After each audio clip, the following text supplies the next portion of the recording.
নমস্কার বন্ধুরা, নতুন একটা ভিডিওতে সবাইকে স্বাগত জানাই। তো সকালে কাজকর্মতে লেগে পড়লাম, সব ঘরের কাজ সেরে এখন কাপড় ছিল। তো কাছেই নদী, তো টেপ আছে বাড়িতে, কিন্তু একটু একটু জল আসে, তো নদীতেই ধুয়ে নিয়েছি যাতে জলদি হয় কাজগুলো। আজকে আমাদের বাড়িতে মামা আর মামি আসবে, তো সকাল সকালেই সবাই সব কাজে লেগে পড়েছে। এখানে সকালে গিয়ে বাজার করে নিয়ে এসেছে, মাছ মাংস এগুলো নিয়ে এসেছে।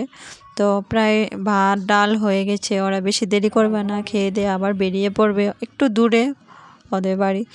তো এখানে চিকেনটা আমি বসিয়ে দিয়েছি, মাছ দিয়ে লাউ দিয়ে বানাবো, মাছের মাথা দিয়ে। এখানে মাছের ঝোল বানিয়ে নিয়েছি আর লাউ হয়েই গেছে। তো সব রান্নাবাড়া কমপ্লিট, এখন ভাত দিয়ে দেবো সবাইকে খেতে, যেহেতু বেরিয়ে যাবে আবার। তো ভাত টাত খাওয়ার পরে অনেক সময় রেস্ট করার পরে তোমাদের সঙ্গে আবার দেখা হচ্ছে সন্ধ্যার সময়।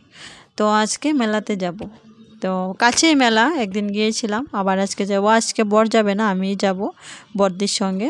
দেখা হচ্ছে রেডি হয়ে। তো রেডি হয়ে নিলাম। এখন আমার বর্দি মানে আমার ননাস যাবে, ননাসের জন্য আমি অপেক্ষা করছি। তো এসেই পড়বে এখন, আমি রেডি হয়ে দাঁড়িয়েছি একটু সময়। তো আবার তোমাদের সঙ্গে মেলাতে গিয়ে দেখা হবে।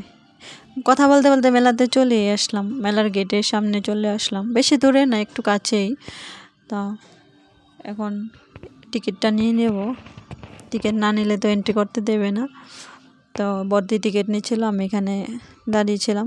তো ঢুকে পড়লাম মেলাতে ঢুকে একটু ঘোরাঘুরি করছিলাম, এত ভিড়, যাওয়া যাচ্ছিল না। তো এদিক সেদিক ঘুরে একটা আচারের দোকানে গেলাম, আচার নিয়েছি, এখান থেকে কিছু খাচ্ছি। সবাই একসঙ্গে গিয়েছি, খুব মজা হয়েছে। আমরা প্রায় যাই মেলাতে একসঙ্গে সবাই, আর যাব নাই বা কেন, ওরাই তো আমার আপন। বিয়ের পরে মেয়ের শ্বশুর বাড়ি তো মেয়েদের আপন হয়, তাই না বলো?